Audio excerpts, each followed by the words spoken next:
Y'all know what I'm going to say before I even say it.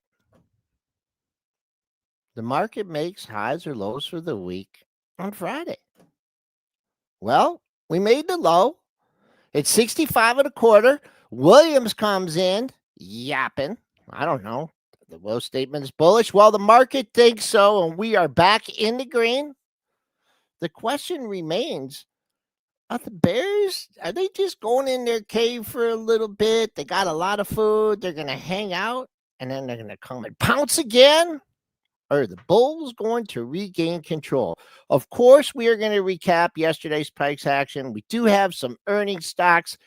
Tony Pawlak, real life trading. You want to do ticker time? We'll do ticker time with Tony. And also, we have a special announcement regarding the Stock Trading Network and real life trading. Folks, it's time to get things started on PreMarket.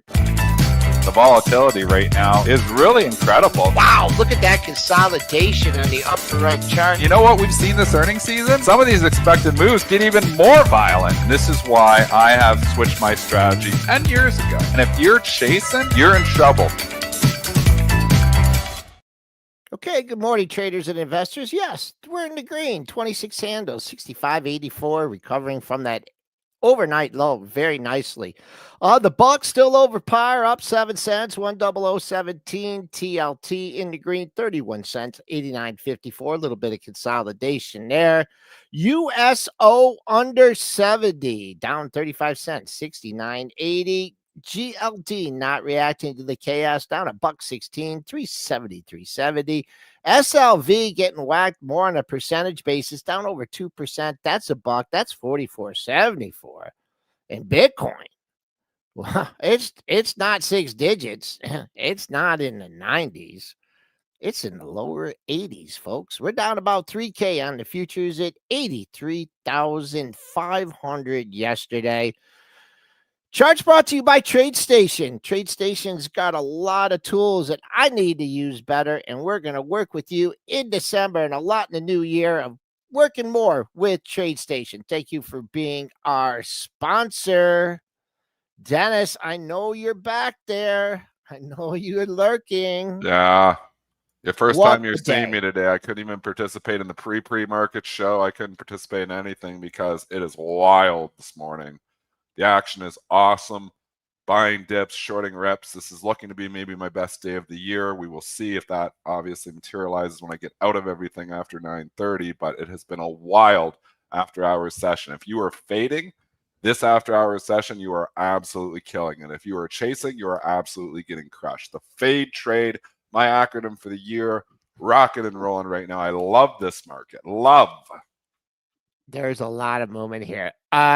I just have to say, I mean, a lot of years in the markets, a lot of moves and stuff, and yesterday was a jaw dropper. I totally, had some bearish sentiment on Wednesday or Tuesday. Did not work out. Maybe Tuesday, Wednesday, maybe Monday, Tuesday, and Wednesday. Kind of gave up that 100-point open. Gave it up, man. We are going. The Bulls are in control, and literally walked away from my computer for an hour. And I came back, and I could not believe the red on the screen. What a reversal. And a plethora of factors here, but... Well, not really. Just one factor. Crowded Trades 101. That's what it is. And let's bring up your charts, and let's go through yesterday's action, because yesterday was really one for the year for sure. That was the most violent key reversal I've seen all year, and maybe in multiple years. I mean, we dropped 200 handles basically with no upticks. So we were talking about this, in the STN room. I'm like, this doesn't just catch like retail traders. It doesn't just catch people. It actually, when you get moves like that, it catches market makers too. Because market makers, when they're coming in, they're buying, they're flipping, they're buying, they're flipping, and they're buying, they're flipping. But when you have such steady pressure like that, and it comes out of nowhere, because if we look, from yesterday, and point it out, Joe, I'll get on the charts and point where we're talking about. 675, 1048 yesterday. We're up at the highs. Everybody's partying. It's an NVIDIA party. Everybody's loving life. They're like, man, this is awesome. I'm making so much money today. And then literally talking about 2 hours later, it's all gone and we're deep in the red. It was so fast, like just a steady, slow decline for 2 hours straight. Market makers would have trouble flipping out on that because just so much pressure. They get heavy. When it's one-sided like that, one-sided selling pressure, they start getting heavy too. So you didn't just catch, you caught probably some market makers even long yesterday too. So that's when it gets sloppy. That's when it gets ugly. That's when you get follow through here. So if you think we're just snapping back today because Williams said, oh yeah, maybe lower rates sooner than later, I think it's a Williams gift. The pop that just happened here 20 minutes ago, is definitely a pop. We popped about 50 handles from the lows here. But again, we are in a fade market, a sell the rip mentality. If you're coming in and say, oh, now is green light, Williams has saved the day. NVIDIA couldn't save the day yesterday. You think Williams is saving the day?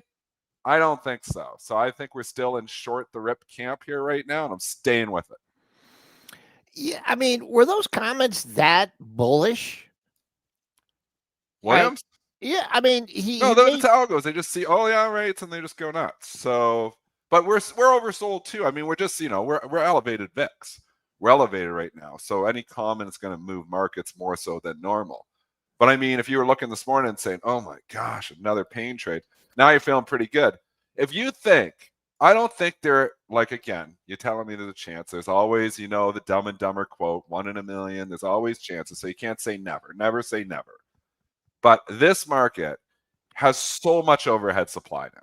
This market has so many bag holders, like bag holder central. You didn't just have bag holders from the Momo trades from the last month. You have bag holders in crypto like crazy. But you now have bag holders and everybody who chased that NVIDIA rally yesterday. They are all caught. They're all like, oh, here's green light go, NVIDIA, let's rock and roll. We were skeptical of it. We were skeptical early. But I'm like, I don't know if I got the guts to shorten to this. Exactly. Definitely, so I was talking about this. I talked about it a bit on pre-market prep and heavy in STN. But I'm like, I would sell into it for sure because there's just, a lot of bag holders still there. Well, now you create a whole new set of bag holders. Everyone who chased yesterday morning. So I just think path of least resistance probably lower. Look at Bitcoin, bring it up, bring up crypto here because we are not bouncing at all on Bitcoin. We've been talking about the Momo trade and saying, it's probably not going to start bouncing until crypto can get a sustained rally. This is not a sustained rally, folks. This is more pain. Again, Bitcoin down another 3% here this morning. So this is just not the markets you're looking for. Like if you're coming in and buying this rip, again, if you're buying rips all year, if you're just buying the rips, you had a couple good months from April and May, but it's been more of a contrarian year. Let's just call it what it's been. It's been my acronym FADE has played out. You had the big sell-off in the first 3 months, you had the big Trump rally the next 3 months, and then we've just been chopping around a lot. We've had, rotations where value to growth, growth to value, and all that. But bottom line is if you're selling rips and buying dips, you're outperforming the other guy. So it has been a contrarian year, and I think that market continues. Okay, I want to touch on a couple things here. One is you got to get your Bitcoin now because it's going to be at 200K at the end of January. That's what Tom Lee said. Okay, so Tom Lee's always eternally bullish. He says whatever. Yeah. The other thing, I'm looking at the comments. I was discussing it with Brad, and this is the comment that they got things going. Williams said the Fed could still cut rates in the near term, given current policy is moderately restrictive. Said inflation progress has stalled, but should be on track back to 2% in 27. I mean, is that bullish that inflation has stalled, but inflation progress has stalled? I mean, I'll just beg the question here. With what's going on in the market, does a quarter point cut, let's say we get the quarter point cut in December, does that make you wildly bullish the price action and everything? A quarter point cut in December? Does that really change what's going on in the market? What's changed? I mean, if you just want to talk strict technicals here, look how far Bitcoin is from the 200-day moving average. I decided, since we lost the 50 is no longer relevant. There's your 200-day. The S&P's sayonara to the 50-day. Maybe we'll get back up there. And I don't want to talk about the 200-day, and I don't want to talk about 62.70, but just look at it. I mean, is a rate change a quarter point cut? Let's say we get it. It's 50-50 right now. Sure. If we do get that, does that make everything okay and this market's going back up to all-time highs? We're not getting 50. I didn't It mean is 50. zero chance in the world ever that we're getting 50. There's a 50% chance we might get a quarter. That's what I Does that yes. change everything? No. It helps. It helps a lot of companies for sure. I mean, a quarter rate point hike, like it's not bad news that Williams saying we could get a quarter point hike, and it's not bad news a quarter point cut next month. But is this bailing out everything? I don't think so. I mean, we're going to be choppy. We're going to have some violent rallies. It's going to be 100-point S&P rise. We just had a 50. Even like Bitcoin. Bitcoin looks like it's having a bad day, but it's way off those lows. Like how low was Bitcoin this morning? We bounced the seriously future, on Williams. it's about 3K off the low. Yeah, so you're talking, it's already had a 4% rally. It was down 7% this morning at one point in time. So if you're coming in down 3 and you're saying, oh crap, it was down 7 this morning again after yesterday's sellout. Bring Brentster in here. Brent's hiding in the background here because obviously he's been following this action, talking it over in the STM. And Brentster, I just want to keep Good morning. to let everybody know that you're here with us. I'm watching always the news here. monitors. We've got him really watching because we know there'll be more talk. I mean, if the markets get ugly enough, there'll be a Trump bump in here for sure. He doesn't like the markets going down. But, really yesterday was it that it looked bad because we were up so much. But it wasn't one of those down days where everybody's like jaw dropping if you weren't watching the markets. But when you go from 2% up to 1% down, a 3% intraday reversal, to us traders, it looks really bad. To the rest of the world, down 1% seems par for the course. So it didn't look that bad. So I don't expect Trump to be coming into the rescue here this morning. If it continues to get ugly, that's a possibility here. So we are now 70% probability for a cut, or this is not updated yet? This is updated. Yes, this is updated. And I want to also just really quickly look at I know there's a lot to look at here, folks, but try to just focus over here. This red line over here is for the odds of no rate cut in December. So end of October, all the way up to 70% and then back down today. So the CME FedWatch tool, Fed Fund Future bettors have taken the odds from 40% to 60% to now 70% that we will get a 25 basis point rate cut in December, apparently after these Williams comments. We could get the cut. I don't think it's improbable we get the cut. The question is, does the cut change everything? Does the cut get rid of all the bag holders? I don't think so. Does the cut change the momentum that we have to the downside right now, especially in a lot of these momentum names? Like, let's go look at the freaking carnage. Let's just break it down here for you. Start with Palantir, the darling of all darling retail names. It held up so well. We kept saying, when's Palantir going to participate in the Momo sell-off? It was catch-up trade. Eventually, it did. And yesterday was one of the ugliest key reversals you're ever going to see. The stock hit 175 and closed down at 155. That is a 20-point key reversal there, Joel. That is ugly. Like, just talk to us about key reversals for a second, because that's one of the most bearish signals you can get in the market, when stocks make new highs above the previous days and then close on new lows. Is that not one of the most bearish signs you can get? I mean, yeah. I mean, I guess like, what do they call it? The double key reversal or something, if it's like a new all-time high or something. But that's what you had. I mean, you looked at this in a lot of different stocks. You had the price pattern where it got above, and actually we were trying to focus on this. What got back to some of the levels from last week, right? The highs from last week and the closes from last week. That's where that's where we opened yesterday.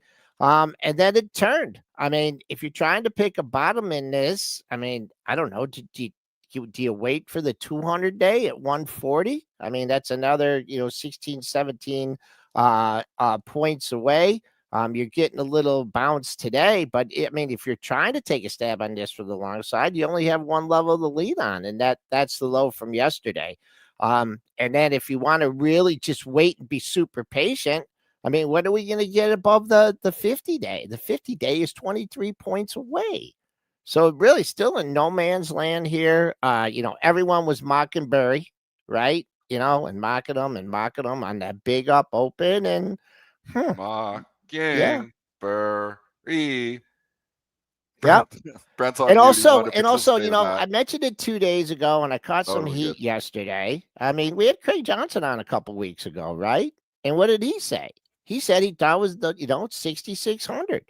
So if Craig's right, well, maybe we put a nice low in there at 65 and a quarter, and maybe we're just going to chop around for the So what's remainder. Craig think?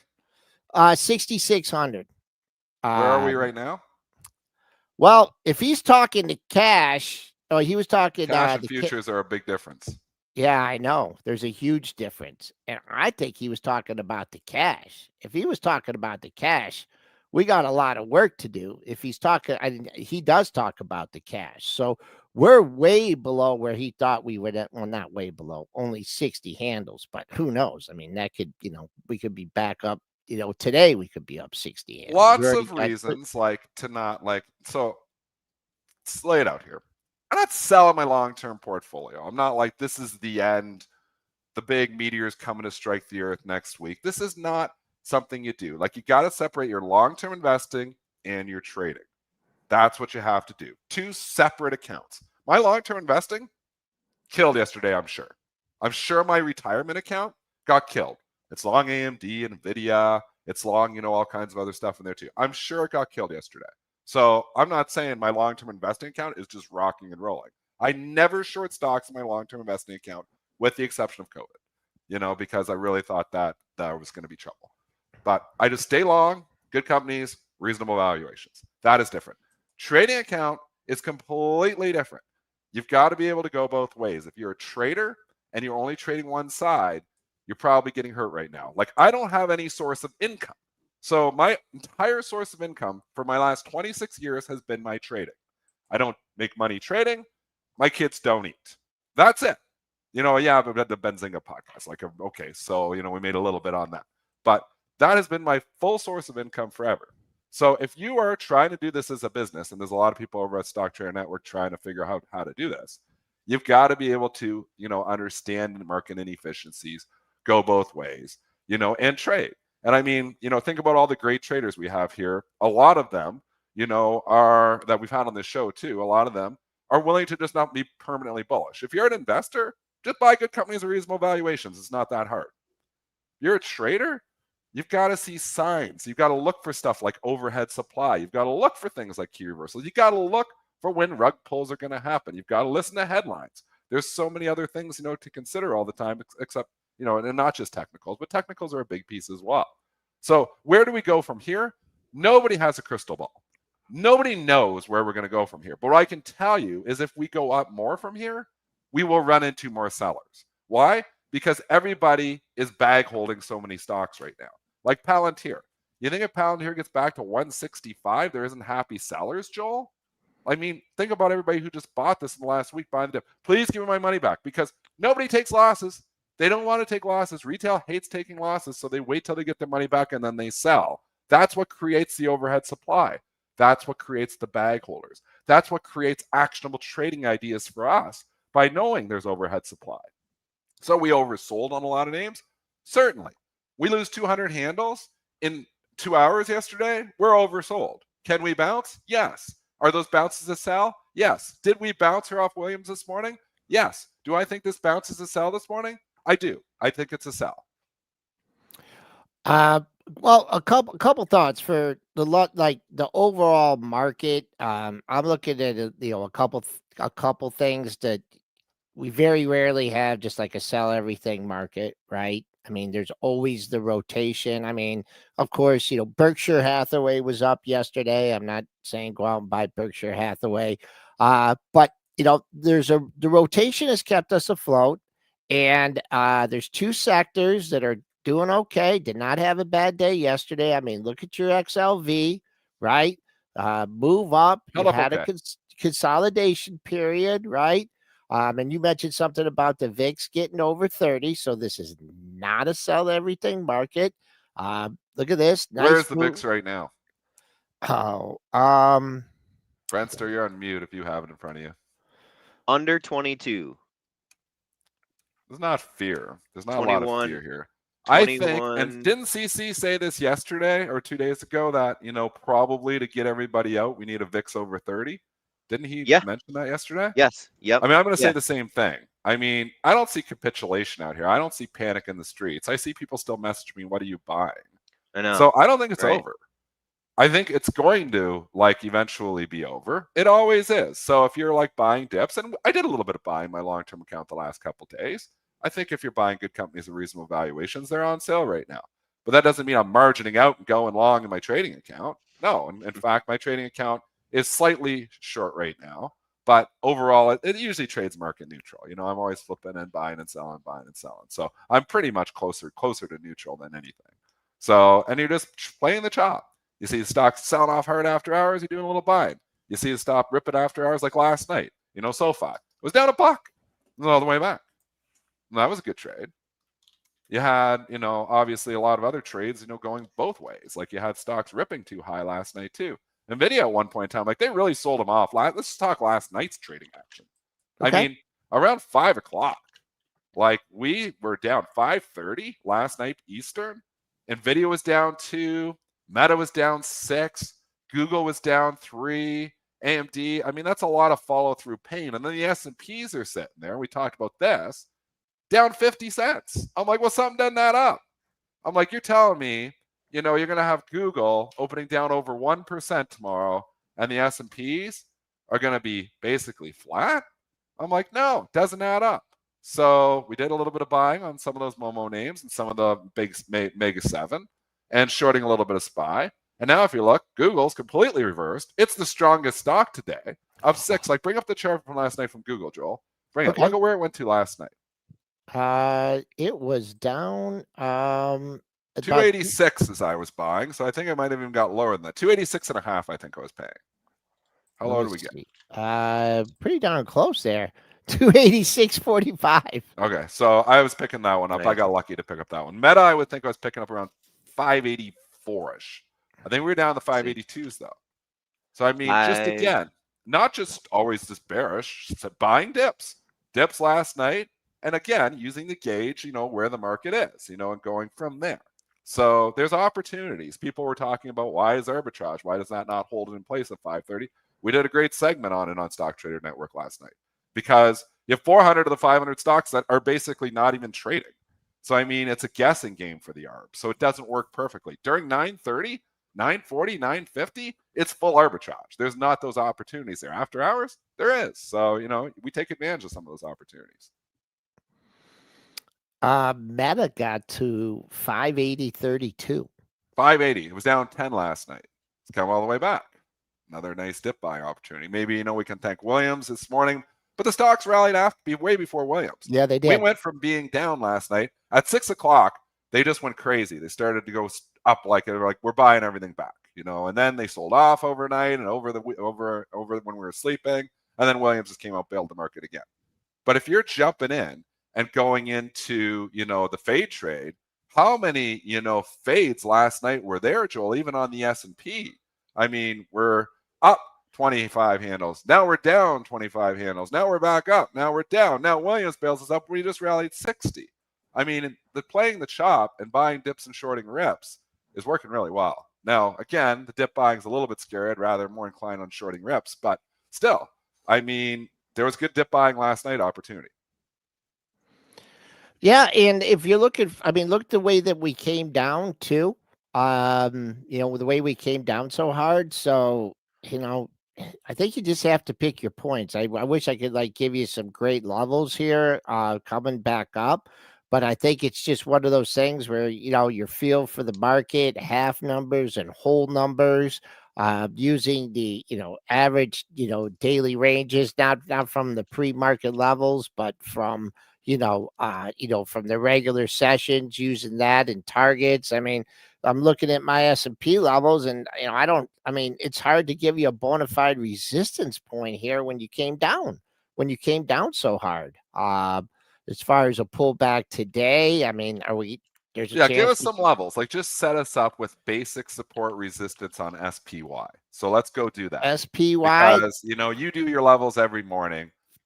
Where talk to me about your 5-star level. Do you got me a 5-star There's no level? there's no 5-star resistance here. I'll tell you that Okay. right now. There's probably no 5-star support either. When you have volatility like this, it's just blowing through levels. Yes. Where would you be comfortable initiating some shorts? Like, where would you be comfortable? Oh, Joel? How high would we have to get? Wait, He's Don't comfortable tempt- right now, he said. Don't tempt Joel with a good time. Don't tempt Joel with a good time. You know what? I don't have. I'm not going to try and do it with the SPY because I don't. I don't do the levels on a daily basis. So I'm going to go to the S&P, and if I was playing it for the long side, I would love to see this thing get to 66.33. That's another 30-40 handles here. I don't know if that's going to happen.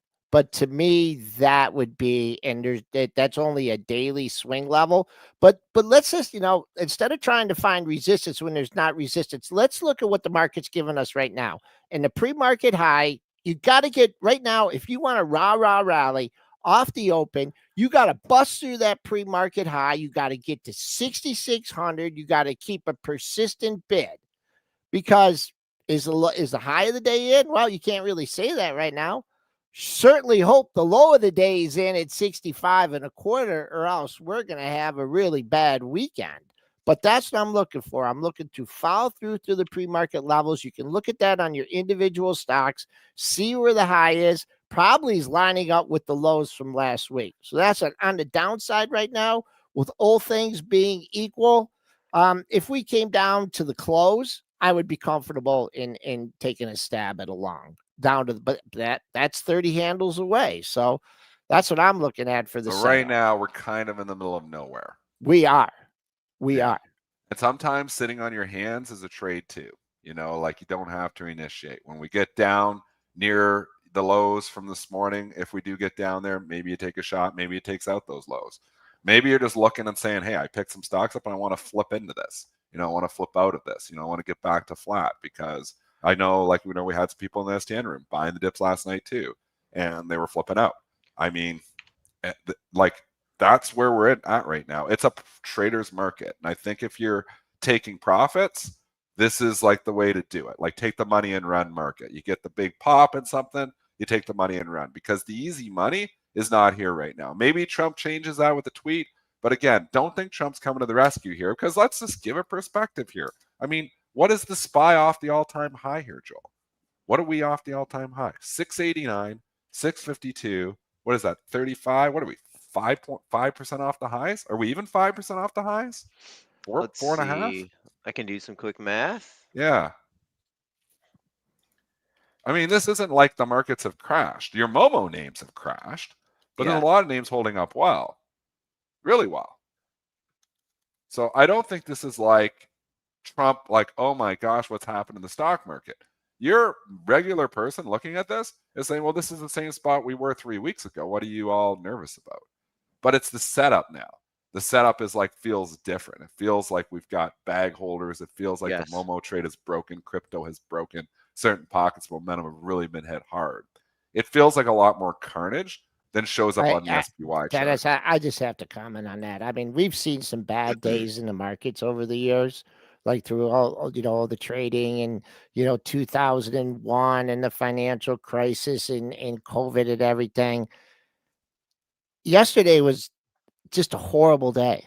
It just really, like, you'd say, you want to hit that button, like, execute all, like boom. And, but I don't do that. I'm not going to do that, because they're very conservative investments and the market always goes back up. But the damage. Tom Lee thinks we're going back up. So as long as Tom Lee, the day Tom Lee says sell it all, I'm going to be scared. The day Tom Lee comes in and says sell it all, it's over. I'm going to be scared. The day Tom Lee turns in Michael Burry. Isn't that like your hard buy signal though? Contrarian buy signal? Yeah, maybe. Yeah, no, and I didn't even want to have the discussion with her at the dinner table. Like, I really. Lisa's got the most diamond hands of diamond hands. Like, I have paper hands, like full of paper for sure. As a trader, you have to have paper hands. I'll write this down too. That's a good one, Dennis. Good traders have paper hands. I'm not joking. Good investors have diamond hands. Separate it. So you want diamond hands in your vesting account. You want paper hands in your trading account. That's where you got to be. That's what you want to happen. Problem is I have paper hands everywhere. So my investing account, I trade it too much and I sell stuff.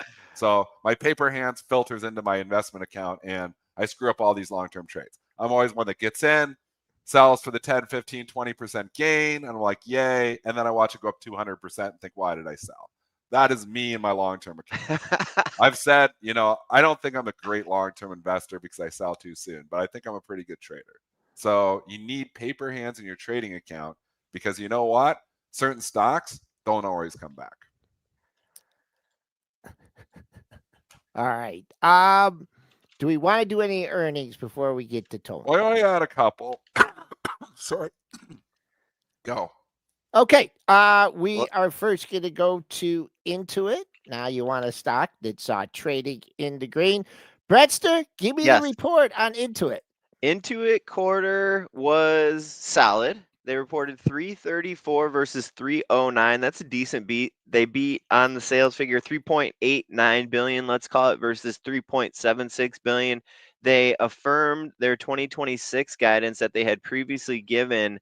Their Q2, the next quarter guidance, though, was pretty concerning. They said they're expecting 363 to 368, and analysts are all the way up at 383. So if I had to kind of summarize, solid quarter, solid fiscal year guidance. The quarterly guidance wasn't that great, but shares here this morning trading up a few percent. Okay, conventional wisdom, which never works, says sell the rip. I mean, here's a stock trading below its 50-day, finding resistance at its 200-day. There's a nice little zone there between 666 and let's call it 675. You also got some daily highs in there near the low of the move yesterday. I'm not buying this up $25. Not sure what the expected move was, but if you are, I mean, and how many bars did we see, Dennis, when we were in the STN room off the open? You're like, oh, man, did you see that opening bar in NBI? Did you see the opening bar in that? Did you see the opening bar in that? And they were thick red bars. Whether that's going to repeat itself today, here's a stock with plenty of overhead supply. The bulls going to have to be extremely aggressive on this one for it to continue higher. If you picked it up yesterday. It's not one of the momentum names, though. So, like, if there's like a Palantir type where they just recently broke into, it's just been in the gutter. So it does set up a little bit differently because they're, I don't think it's a slam dunk short. No. For the simple reason is that they haven't been hitting this kind of chart. They've been hitting the ones that were up 200-300% over the course of the last 6 months. Okay. This stock over the course of the last 6 months is basically flat. So there is definitely overhead supply. There's definitely bag holders in here too. But there's more recent bag holders in a stock like Palantir as opposed to Intuit. So these bag holders, you could call them comfortable bag holders. That they're not like, oh my gosh, I'm in trouble here. Where you have like Palantir bag holders are new bag holders because the stock just came off all-time highs. So those are uncomfortable bag holders. They're more inclined to do something about it and to sell more violently. So it doesn't set up exactly the same way. But I'm still in the sell the rip camp. I'm not in the buy the dip, or I'm not in the buy the rip camp. So I'm not going long into it today. That's a really good differentiation you just made right there, Dennis. The comfortable bag holders and the uncomfortable bag holders. We might have to use that more. There you go. Tony's in the background. We got some ticker time coming with Tony. Stick around here. We're going to run that intro.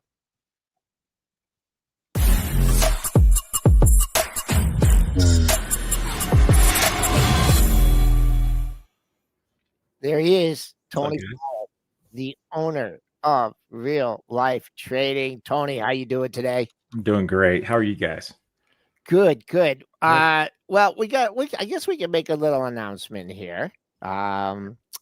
There's going to be a few days in December where me, Dennis, and Brent are all going to be out. Yes, folks, all going to be out. I don't want a kind of indicator you're going to use for that. But Real Life Trading is taking over PreMarket Prep and STN. We've been holding multiple meetings. Tony's got it set up. He's ready to go. He said he could talk for 4 hours in a row, so we're definitely Oh, going to hire him. yay. 4 hours of ticker time with Tony. Let's Yes. go. Let's go. Yeah, it's going to be epic. For those 3 days, it is going to be really fun. We're going to have full educational courses teaching you strategies. We're going to be going over tickers, live trading. It is going to be really fun. We are really excited to do this. So awesome. Yeah. We've been friends for so long, obviously, with Jeremy Newsom and now you, Tony, running it here. I mean, you guys are great. We very much respect everything you're trying to do for the trading community here. And, you know, we were trying to think of like, well, who can come in for these 3 days that we're all gone and run pre-market prep? I'm like, that Tony Pawlak guy, he could do it. So, yeah, so we got Tony going to be coming in. That's going to be in December for 3 days. It will be real life trading takeover of Pre-Market Prep and Stock Trader Network for 3 days. Yeah, so it's gonna be and a lot of fun. I asked him about sneaking Jeremy on there. He's going to reach out to Jeremy Newsom and see if we can get... It's a lock. Jeremy's coming on. So, oh man, ooh, we got Jeremy too. Jeremy and me holding it down. Oh, it's going to be so fun. Holding down the fort. It's going to be fun. Before we go into ticker time, Tony introduced me to a new site yesterday, and I wish I was smart enough to understand it. Tony, what's the site again? Yeah, so it is mentorq.com. If you want, I can share some screen here and let's go over some numbers. So what this is going to do is it's going to give you a really good insight into. Let me try this here real fast and see if I can. I'm going to try a new thing here. Okay. So there we go. All right. So now I can draw on the screen. It works now. So that's awesome. Sweet. So this is mentorq.com. It's a subscription base, but what this is doing is it's giving us certain gamma levels and it's giving us open interest levels that we can pay attention to. And I'm going to show you in kind of layman's terms a little bit of how to use these. Okay. Because they can open up a whole new world and show you what the big money is doing and also show us what the retail traders are doing, where they're piling in at. And it's actually really useful information because the open interest here on options will give us very strong clues of what levels we need to be watching, see if they hold or see if they break. If they break, that's normally where the waterfalls tend to come in. And so this is all the expirations on SPY. You can put this on any ticker. I'm going to use SPY for right now.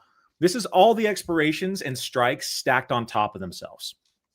So we have today's expiration, tomorrow, Friday, month out, 6 months out, whatever. And you're seeing a common theme here. Whenever you see something drastically stand out, that 650 level, that is a spot where if it is broken, we are going to see massive switches in our delta and gamma profiles that are going to lead to a lot more selling. So these are really, really helpful. It can also let you know where a lot of big money is potentially selling. So if we do reverse, these are going to act as really good profit target areas because these are where the big money is selling out, saying we're most likely not going to get through or get past, right? So there's a lot of different ways to use this. I'm just going to give you very simple, break a stop, gases go, okay? One of the ways that you can use this is literally just by picking out some of these outliers, putting them onto your chart, and then paying attention to it to see how it respects it.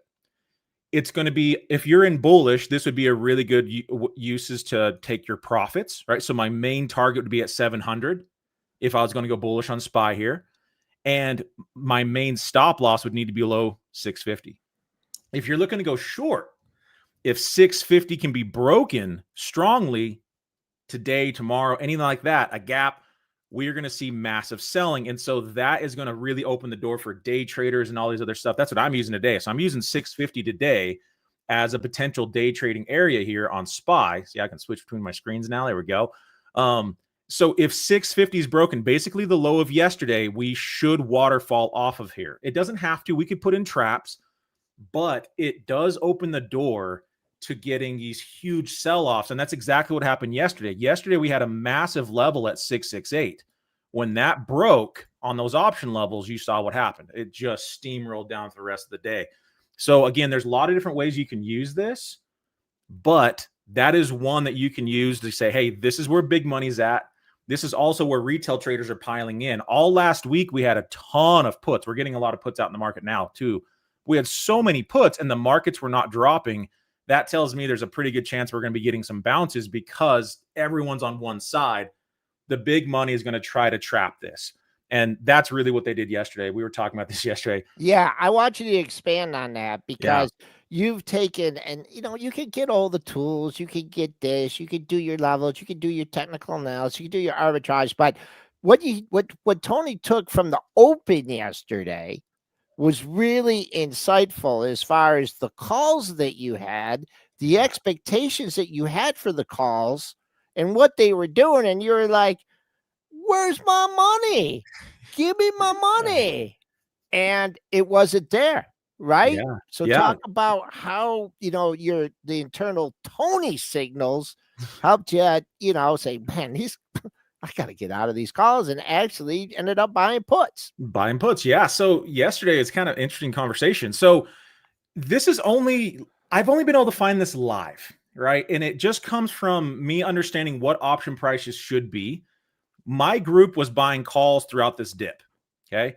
We then got a really nice bull move, and we were buying calls because the bull structure was still there, but also the amount of puts that we saw, the levels that we saw that hadn't broken yet. And we believed they were going to get some type of bounce. So when we jumped in and this thing gapped up huge yesterday at market open, we're like, okay, this is what our call should be worth. And at open, they barely moved. The price from here to here barely increased on the P&L on those calls. And that told us something. Whenever those things happen, whenever you get those imbalances, it is everybody selling calls, which is not building. Normally, everyone's buying, right? If you look at the option market as like kind of its own little supply and demand, whenever the markets rip, what does everyone do? They load into calls, and that inflates the price higher than normal. Whenever the markets are tanking, that tanks the price of options, of calls. It does the opposite on the puts, goes higher, but it's tanking the price of those calls, and everybody's getting out. That could artificially lower the price lower than normal. So you're paying attention to these ebbs and flows. Yesterday, when we should have been up quite a bit, we should have been up 50, 60% on some of our options and more on others. We were still down 20% because remember, we were buying here and then it kept going lower. So we were down overall. This huge gap up barely moved. So then we started buying puts. Because we're like, something's up, the price of these options are not increasing like they should. That's telling me the imbalance of the sellers are going nuts. We're not getting the buyers in that we should be. So we started bailing on our calls and started buying puts. And then sure enough, the whole thing fell out. I didn't know we'd get that much selling, but that is something that I've used a lot, especially in credit spreads.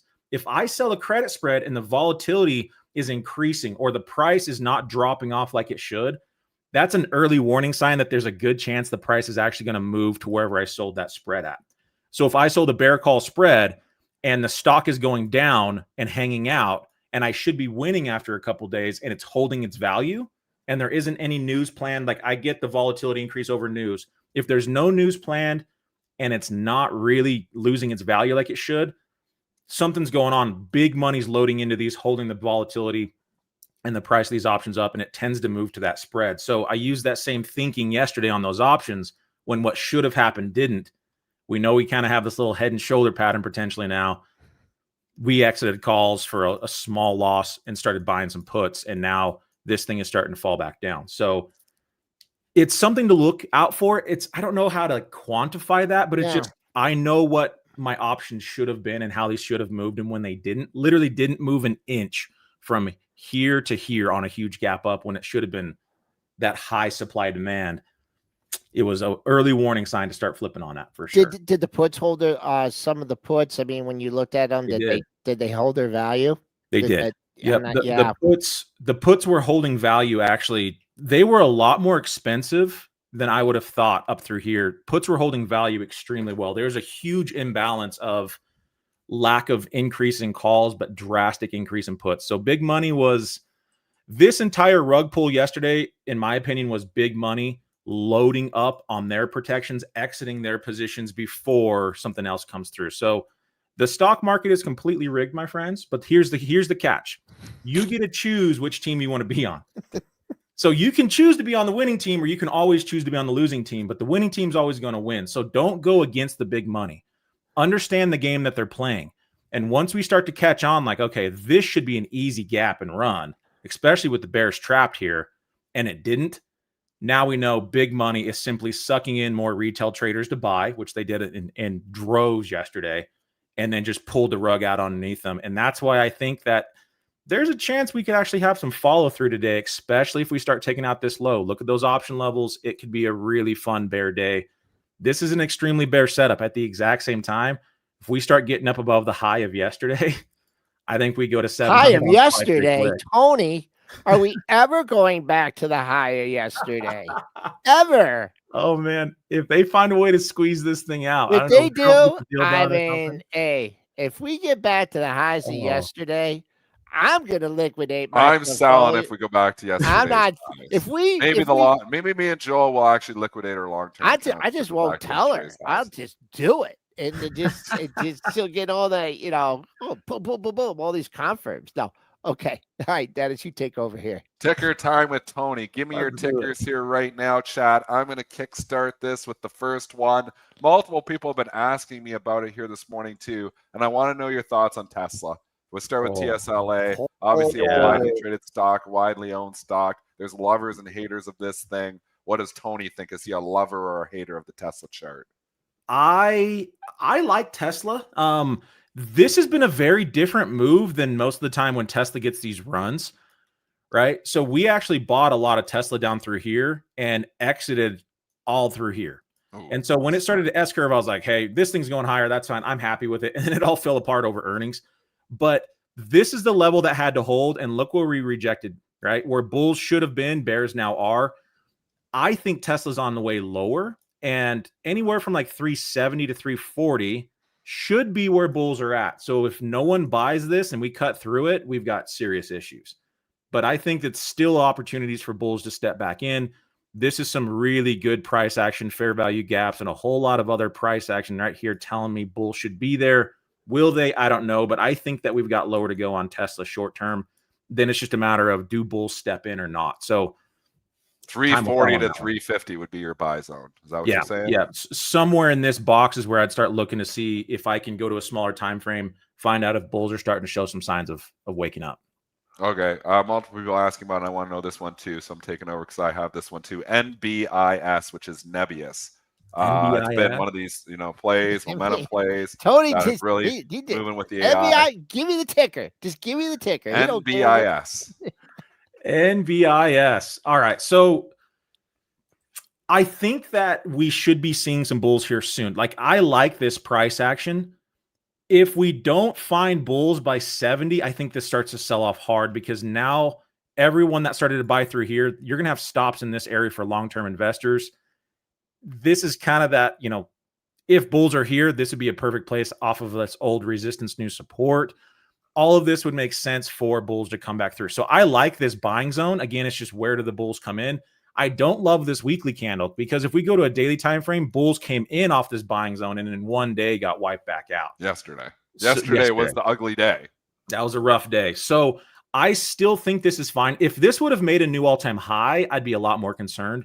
But the fact that we still have some people holding out for that target, I believe, because we didn't get there on this push, we have lower to go, but bulls should be here soon. If not now, I still think that maybe let's try the 200 on a daily, the $70 range. It's also a gap fill. Look for something in through here to see if these were going to reverse. But at this point now, if you wanted to be conservative, a close up above yesterday's high would trigger in the new all-time high move. It's just time, right? How long will that take? I don't know, but that should confirm bulls taking back over. Any dip then should get bought, and we should be pushing higher into all-time highs if yesterday's high gets taken out. So that's what I'd be looking at on this one. Overall, HOOD. HOOD. Yeah. So, man, everything is just breaking structure. I like to go out to a monthly time frame. I don't think anyone ever looks at a monthly time frame on this, but we've been crazy extended. A little bit of a high wave candle here, and we're back below that low. That's a big deal. So look for 122 to be a really big resistance if we do bounce. We could be coming into a very strong bouncing zone now, but it could also be going down to like $60. So the fact that we're not getting a whole lot of buyers here, this is the buying zone now. If we get below $95, there's a really good chance that we're visiting $60 to $70 again. We didn't build any structure on this whole move up. So you kind of have to hold the structure that this is building. There's a really good chance that we're going to get some sort of like head and shoulder pattern now. So like a left ahead. I wouldn't be shocked to see this price action over the next few months and then potentially that. We'll see. It has to fold over, but it could also just Nobody's be doing gonna this. like that line you just drew. We want the other one. Nobody's gonna like that other one going straight down like that. You're gonna tick some people off here in our chat with that one. Yeah, hey man, if it's all about just look, I'm looking at every possibility. So my job is not to hope the charts are going to do something. My job is to prepare for every scenario. So if the bulls are here, they're going to do something like this. If the bears are here, they're going to do something like this. I just sit back and see which one of those play out, and I make money to the short side or I make money to the bull side. So that's all I'm doing. I'll give you both cases scenarios, but things are looking a little bit weak right now for sure across the board. Joel Kensky wants to know UNH. Oh, UNH. All right. So this one is, again, it's tough because massive bull structure has been broken. We haven't broken bull structure since 2009. And that's what we got here. And so any rip higher is going to be met by more and more people exiting out of this. If you were a bag holder on this and I saw that, any bounce, I'd be leveraging out of my positions or buying puts, hedging, whatever I got to do. So this is going to be a tough road higher. I do think eventually it is going to find some support here and try to go more bullish because we put in a really nice bear trap down here. So everybody that Warren tried Buffett bear trap. What's that? It was the Warren Buffett bear trap because the Warren Buffett made that stock chart go up like that when Buffett took his position. Yeah, this is just a great buy. It's get everybody in. Again, look at what the masses are going to lose. What is the masses doing here? They're hitting max pain. All the holders are like, okay, it might bounce. Maybe it'll bounce. And then it starts taking out that low. Stops get hit. Everyone starts to freak out. They all load into protection. They empty all their shares. And then you have Warren Buffett buying it all, right? This is the blood in the street. So it looks like it could potentially be an inverted head and shoulder. That's kind of setting that up. As long as this low doesn't break, we're fine. It's just, I don't think we're going to get much of, I don't see this going back to all-time highs. I would say like 440 is going to be a pretty good target for bulls, which is still a really good return. I mean, 48%. It's not bad. It's just a risky play because we are going against the major trend. And I would say the majority of people are looking to exit positions than they are looking to buy the dip down here. That'd be my opinion, at least. I'm not interested in buying this dip. To me, whenever bull structure breaks like this, I just like give it 5 years and I'll start looking at it again.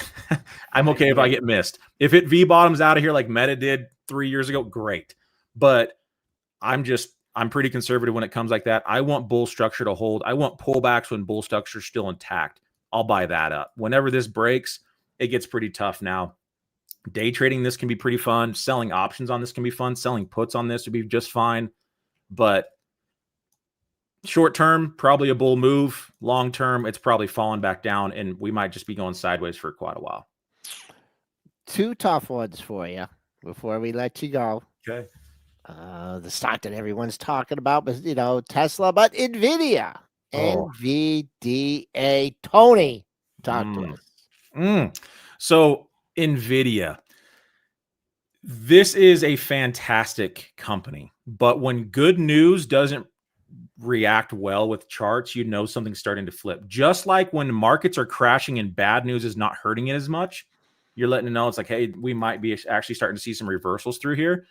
So yeah, it's still into the buying spot, still is there. The bull structure is not broken on this yet, but we are hanging on by a thread, and the markets are as well. So if we start to take out the low of yesterday, we could get probably back into 170, 160. I imagine some bulls will be there, and we'll see what happens. But long term on a monthly, it needs to pull back into like 160 to 150, and this would be a very strong buy if it ever gets there. Like you can see my alerts. I am ready to buy this dip. I think this would be a healthy pullback if we get it. It'd be a normal pullback. People are going to freak out because, again, they're over leveraged thinking that this is going to go up another 100%. But markets will always make this pattern. every single time. So whenever it's super high, expect it to pull back down and then come back up. So that's exactly what we have going on. It's just when is that going to happen? We're seeing the cracks right now. Like bulls needed to hold this. And if we start getting a gap down Monday or even a move today bearish, it's going to start cascading, and we are kind of setting up a head and shoulder potentially again. It's like everywhere right now we're seeing this pattern. A lot of it, yeah. As convicted as I was at the 195.5 area yesterday, I have the same conviction here, just under 180. You match the low, this 179 low. We had a 179 low, a 178.90. Let's just not split hairs. Just call it 180. The bulls absolutely have to defend 180 here. After that, it was also resistance here. But final one, Meta, and we'll let you go. META. Where is that 200-day up at 675? Is there any hope for Meta? I actually bought some leaps on Meta yesterday. Ooh. So I like this play. So if you go out to a weekly time frame, the last time Meta really fell off a cliff, this 100 EMA on a weekly held it. That's what we hit. So we're pretty extended. We've hit bull structure on this, or broken bull structure on this on a weekly. But if we go to if we measure out this head and shoulder here and we move that down, you'll notice that yesterday we hit the expected move of that head and shoulder as well. So will that mean we're going to bounce? Don't know. But I do know if it doesn't bounce, I lose small. And if it does bounce, I'm going to win really big. That's the only thing I do know. And that's the only thing that matters. So I like Meta for the bulls to try to step in here. I still feel like the monthly structure has not broken on this. Or let me clean this up. It's still very much a buy the dip. I don't love that we've made a new all-time high. I'm not the biggest fan of buying after a new all-time high. This could be an exception. But if we're not bouncing pretty strongly by like 578, 575, I'm going to cut. So that's how I'm going to lose small. And then I'll just wait for some more price action to tell me to get back in. But overall, it held pretty decent when everything else was getting crashed. It did. This held okay. Yeah. So I'm liking what I'm seeing here. Good hammer yesterday off of a really good, strong support. We still have an open gap a little bit lower. Like this can go down more, but I think we're getting close to a reprieve bounce. Will this just be a dead cat bounce before it falls over? I don't know.